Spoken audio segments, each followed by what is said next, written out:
2023 has been a monster year for gaming, but it's also given us some real monsters, some doozies, if you will. And today we're going to talk about how mistakes have been made. Hi folks, it's Falcon, and today on gameranx, 10 games that sucked in 2023. We're going to start off with number 10, an obvious one that you will not be surprised by one bit. It's Skull Island: Rise of Kong. Published by the appropriately titled Game Mill. I'm sure you realize this won't be the only Game Mill game we cover today. I probably didn't even need to say that, but same goes for just everything wrong with this game. You see it for about a second and you realize that, oh, this one's got problems. So besides being full of bugs and stuff, which that's pretty normal for games now, sadly, it's also not full of like basically anything else. This is one boring ass game. You play as interchangeable members of the Kong family from time to time, which the way I worded that made it sound way more interesting than it is. It's got really, really bad graphics. It's one of those games where you can say like, oh, hey, remember the Dreamcast and how it looked better than this?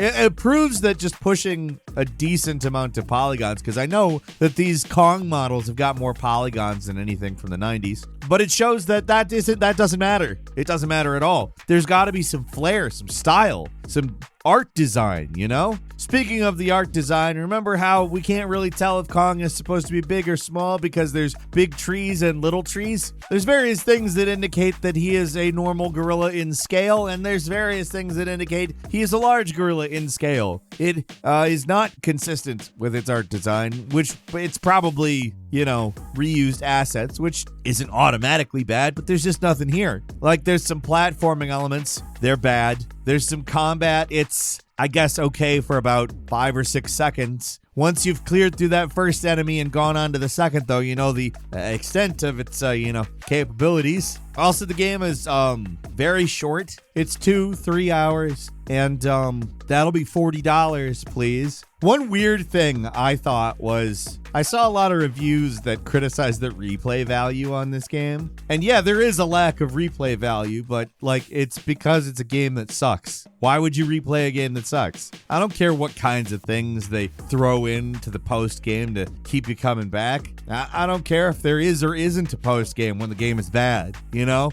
And it is. It's very bad. The one saving grace is that a lot of the Kong faces are beyond hilarious. I'm surprised they have not been bigger memes, honestly. And number 9 is The Day Before, which, I mean, we've talked about The Day Before. I would highly recommend you go to our videos about The Day Before for a full breakdown of the problems here. But even when things seem to be going right for this game, I always had that spidey sense in the back of my head saying, you know, we do our big game roundups every month. Like, go back to that for the month, and you'll see that I'm kind of, well, it's coming out. Kind of surprised by that. But also, I don't know about this one. And that turned out to be very kind, a very generous, preemptive kind of expression of nervousness regarding this game. Like, where do you start? The technical problems? There's a ton of technical problems. Well, let's say there's no technical problems. The Day Before is still The Day Before. The gameplay mechanics, not good. It's an extraction shooter and not a good one. The shooting is not fun. The extraction, also not fun. Got a bad user interface. The shooting doesn't feel particularly good in terms of feedback. And every once in a while, you could find Gigantor. I know I said assume that there are no glitches. It's still The Day Before. But I'm just going to say this is probably the best part of The Day Before. This is an all-time greatest glitch ever. This is the game's identity as far as I'm concerned. It is in no way shocking that the company took the money and ran on this one. Like, it's bad. And number 8 is The Walking Dead Destinies. Hey, it's Game Mill. I told you we'd cover more than one Game Mill game. It's almost like they were just churning them things out indiscriminately. Like some kind of mill for games. In terms of complexity, I do have to say there's a lot more going on in The Walking Dead Destinies than there is in Kong Skull Island thing. That doesn't mean it's good, though. This is a very repetitive game. They throw in a bunch of these wonky, goofy little decision systems at you to make it seem like there's a story. And to be fair, you can use it to do some interesting things, but it also kind of doesn't have particularly real consequences. Like if you don't kill a character that's, killed in the mainline story, and they just usually end up filling up some other character's role later, rather than being, somehow a new story branch where different things happen. Combat's bad, maybe a little better than Kong, but not by virtue of it feeling better. In terms of the melee, I think Skull Island feels a little bit better than this. However, this has firearms, and the firearms are they a respite for a few moments until you realize that they don't get better. Then they're just kind of dull. The AI's bad. The graphics are bad. The performance, weirdly enough, despite the simplicity of the graphics, is also bad. Oh, you know what else is bad? Them cutscenes. And I'm not just talking about how, there's no animation. I'm talking about how bad they are. They are bad. Sometimes laughably bad. The lack of animation certainly contributes to that, but they're not acted well. They're very awkward. And then you throw in that animation, so there's no actual action for the most part. I mean, a couple of scenes are weirdly animated, but most aren't. Oh, yeah, and smoke is the same thing as grass. When it comes to stealth. I know that, it's easy to criticize games for making tall grass essentially an invincibility thing, but smoke is much weirder as that, and they got it here as that.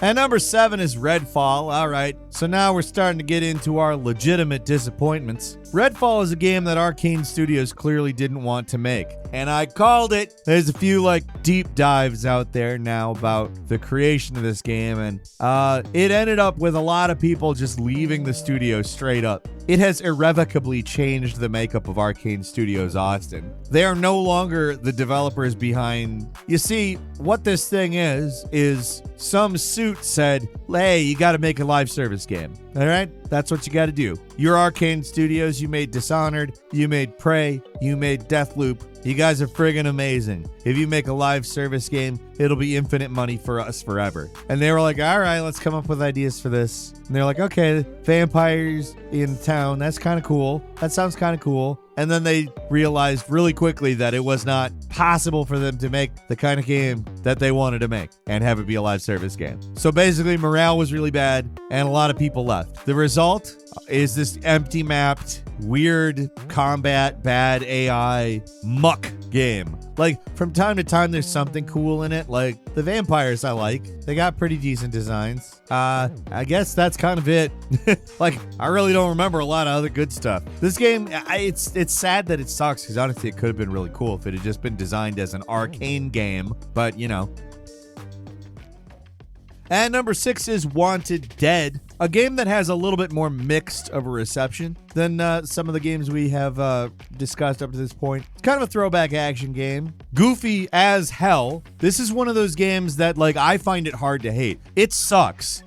Hard. But I kind of love it, too. It is firmly set in that so bad it's good area. Everything about this is great. In terms of gameplay, there's some all right stuff in the combat. It's pretty repetitive, though. And there's elements of it like checkpoint placement and other weirdness that, they firmly stop it from being good. The story is frickin' bizarre. I mean, if there is a game that could have been directed by Tommy Wiseau, the Room guy, oh boy, it's Wanted Dead. There's a weird charm to it, but it's very weird. And that charm does not come from, the fact that it's very well made at all, even a little. I don't know. In no way do I feel even a little bit weird about including this on a list of games that sucked. However, I also like it with a lot of obvious caveats. And number 5 is Crime Boss Rockay City, a game that sold itself on its star-studded cast. And that's about what it has going for it. I'm not going to lie and say it doesn't have at least somewhat of a unique charm to it. Maybe the kind of weirdness you expect from a cheap B movie. Not quite so bad it's good. It kind of knows what it is, and it embodies that in terms of its aesthetic choices. However, the game sucks. The AI for regular enemies, for police, it's bad. And when I say bad, I don't just mean it's weak. It is weak, but it often flat out does things that remind you, hey, there are games from 20 years ago that did AI like good. It's one of those. It's got that feeling to it. I mean, it basically tries to be this unique roguelike crime game, but it falls very short. When you have a game that just sucks, it doesn't really matter how fun and charming the celebrities are, and there are times when they're uniquely very much that. I mean, you know it's crime boss Rockay City the whole time, that's for sure, but everything else about it it sucks. Like, it looks like it should be like a Grand Theft Auto style game, right? And the marketing kind of leaned into that a little bit. It was like, oh, Cyberpunk wasn't that first-person future neon Grand Theft Auto you expected it to be. So, crime boss Rockay City, except it's not even anything like that. It's just it's like a mission-based roguelike-ish game. And number 4 is Lord of the Rings Gollum. I mean, it certainly wasn't the only high-profile game of the year that was so bad it caused the studio to close, but it's certainly the one that is set in the most beloved IP that no one wants to see ruined. Like, this is a game about Gollum, and it's not an action game, so you'd think, well, probably a good idea to explore the character of Gollum. You would think that, yes. That would be a thought. You're using your brain there. Yeah, it's not that. You got a real bad, buggy crap fest where nothing happens. You don't explore the character Gollum. You're supposed to explore a bunch of really bland environments. A lot of bugs, a lot of technical problems. Don't really know what justified the length of the development cycle on this one. It very much feels like a game that was developed in about 8 months. And I'm talking like look, feel, objectives, AI, game loop. Like there's nothing that seems fleshed out or well done. There's a couple of like all right visual moments. Hooray. And number 3 is Call of Duty Modern Warfare 3's campaign. Not the multiplayer. The multiplayer's actually pretty great. Like the multiplayer. It's fine. And there's aspects of the Call of Duty Modern Warfare 3 campaign that are nice. The production values are freaking incredible. In terms of the visuals, the animation, the actor performances, just everything about it looks, feels, and presents very well. But, I mean, there's 2 prongs to what's wrong with this campaign. First off, it's very linear. And I am not somebody who normally criticizes linear as a problem. When a studio decides to go linear, it usually means they're going to use the resources to make the best possible linear progression of events they can. And that's not what happened here, at least outside of production values. It's kind of just dull, uninspired, doesn't have a lot of depth, very simple narrative, weirdly simple narrative, honestly. And then the second prong is the gameplay mechanics are pretty muddled. A lot of the time, you're kind of feeling like you're supposed to choose between stealth and combat, and you're not really sure what you're supposed to do, and not in an open-ended way. Like I said, this game is very linear. If like either was a good choice, this probably wouldn't be the same kind of a problem, but it's not like that. You are supposed to do one of them, and it's almost never clear which one. I mean, it's just like in terms of gameplay, it's not cohesive at all, and in terms of narrative, it is not that interesting. Beautiful, absolutely beautiful game. It's just very, very clear that that's where the effort went.